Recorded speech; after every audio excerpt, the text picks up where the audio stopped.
si Haring Araw.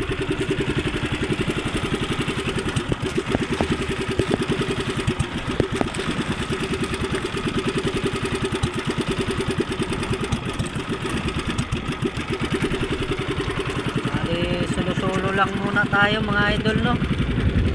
Nakakapanglaw pa ganito. Solo flight. Panggabi na naman yung hanap buhay natin mga idol. Malapit na tayo sa spot.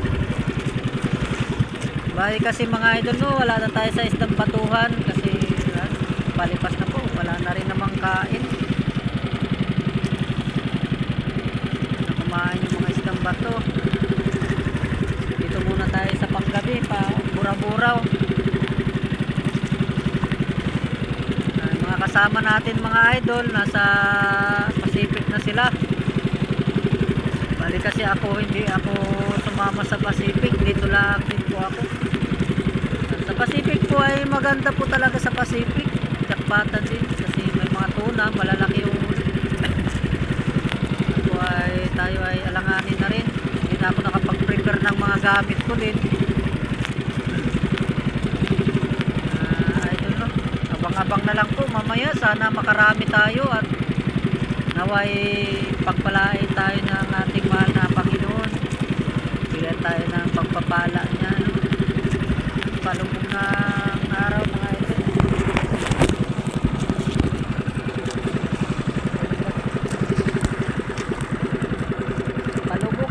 Si Haring Araw. Yan muli mga idol, no? Abang-abang na lang mamaya. Solo flight na naman again mga idol. Yan talagang buhay ng mangingisda. Sana makahuli tayo ng ng malaking isda. Yan, shout out sa inyo lahat mga idol. Solo flight sa ating hanap buhay. Yan. Mamaya kasi mga idol, no, hirap kasi makapag-video mga idol, yung madilim. Hindi rin kita habang namimingwit. Bali, kung maganda-ganda mamaya, makakuha tayo ng video habang binibira ba yung isda ba. Maganda yun. Talagang makita siya. Ayan mga idol, no. Abang-abang na lang po.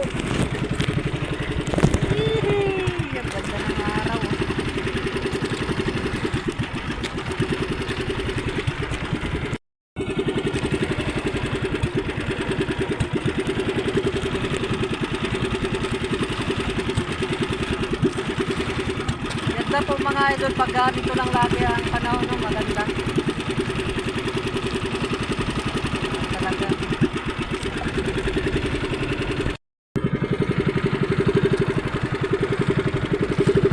Ang buhay ay mahiwaga, saya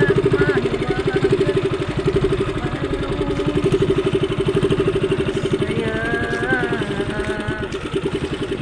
papadudod stories kasama.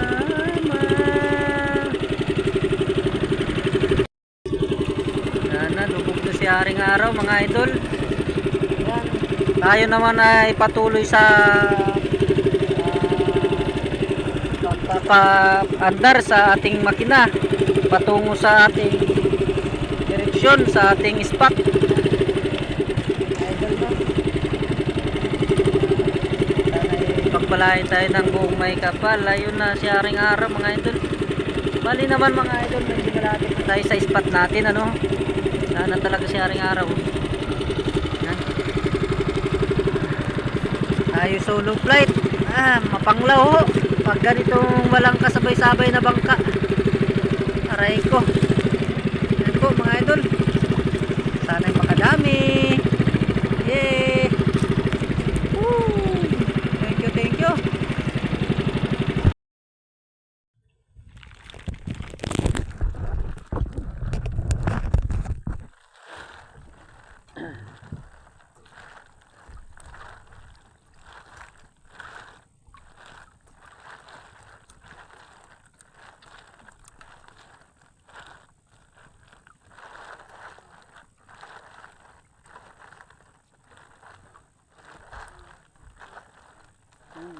idol, magandang gabi po. Ayun mga idol, mas 11 na ng gabi. Andito pa rin tayo sa dagat mga idol, no. Maya po yatay uwi na tayo, wala naman ng sibad.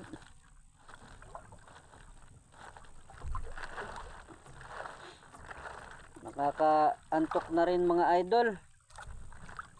Bali ano na mga idol, 3 gabi na tayo straight, no. Tapos pagdating sa tabi ay gagawa pa tayo ng ano, mga pamain. Tapos ang tulog ay halos 1 oras, 2 oras lang. Puyat, baka bukas mga idol ay pahinga muna tayo. Kasunod araw na naman tayo para makapahinga rin yung katawan natin.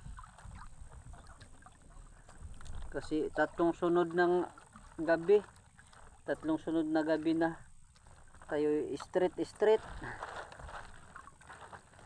Ito lang po talagang mahirap ano mga idol, yung pangingisda sa tabi, sa gabi. Kasi minsan siyempre paggawa ka pa ng pamain, asikaso ka pa sa lahat ng mga gamit mo, tapos pang gabi pa talaga. Sobrang puyat. Kaya baka bukas ay tayo ay magpapahinga. Pahinga tayo ng isang gabi. Gawa ng ano pa naman to, matagal pa naman tong dilim na to. Matagal pa siya kasi ano ngayon may konting buwan pa, tapos kapangisda pa tayo niyan. Kahit yung mag panibagong sikat ng buwan ano, gawa ng sandwich lang naman yan. Kaya bukas pahinga tayo. Gawa ng mahirap naman abusuhin yung ating katawan ano. Kanina po konti lang ang nasibad. Bali yung mga idol, no, pauwi na rin tayo.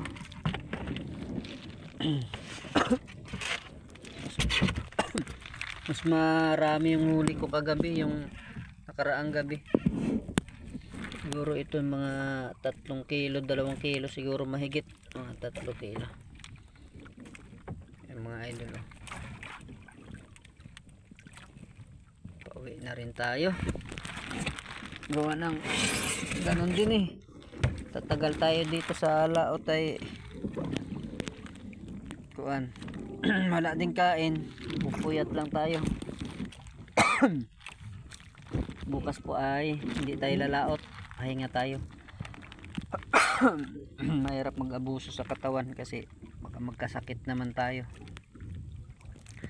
Yan mga idol, no, ilang panghuli natin. Mas maganda talaga mga idol, no, yung isdang bato, kasi ang isdang bato pag kumain talaga yan, tsaka pang araw din yun. Baga medyo relax lang ang katawan mo, no, kasi ang konti lang ang pamain nun ito kuan, maraming pamain ito na gagawin. Tas maliliit pa na kawil, kaya yan,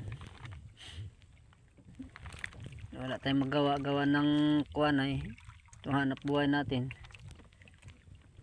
Pero ngayon lang din ako nakatesting ganitong pangingisda mga idol, no,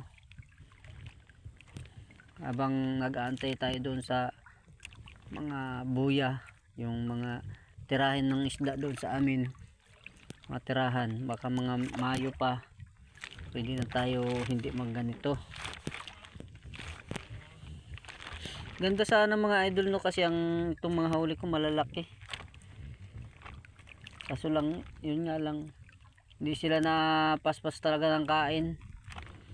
Pero pag natsimpuhan mo naman to na kumain mga idol, grabe yan kain itong isda na to. Ito po yata bura po kasi sa amin to. Mga idol, Malalaki na siya. May sinamay pa, walang ulo na lang natira. Sinamay ng kuan, torsilyo or batig. Yan.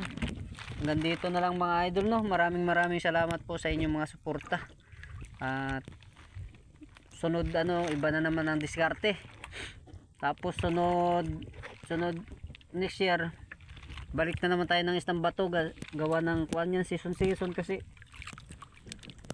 mas maganda kasing income din sa isang bato, kasi yung isang bato ay mahal, lalo na yung mga first class na lapo, yung mga pula talaga ang i-income talaga.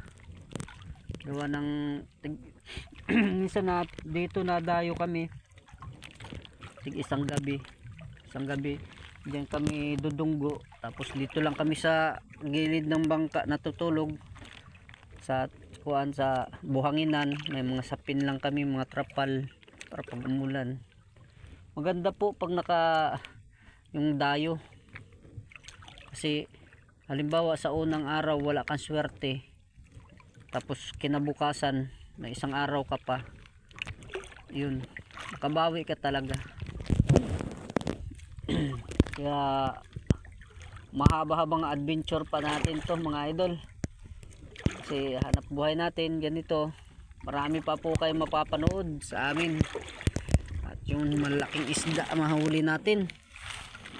Ang mga kasamahan ko mga idol, no, nasa Pacific na, nagpa-Pacific na sila. Ako naman na paiwan na dito, gawa ng hindi na rin ako nakaasikaso ng mga gamit ko na mga pantuna, kaya alanganin na rin ako. Yan mga idol, no, hanggang dito na lang po, at ako'y pauwi na rin. Hindi na rin po ako makapag-video habang nananakbat, madilim din. Ako'y mag-aalas 11 na yata, mag-aalas 12 ng gabi. Yan, pauwi na tayo mga idol, no. Maraming salamat sa inyong mga suporta. At yan, God bless you. At hanggang dito na lang po. Salamat.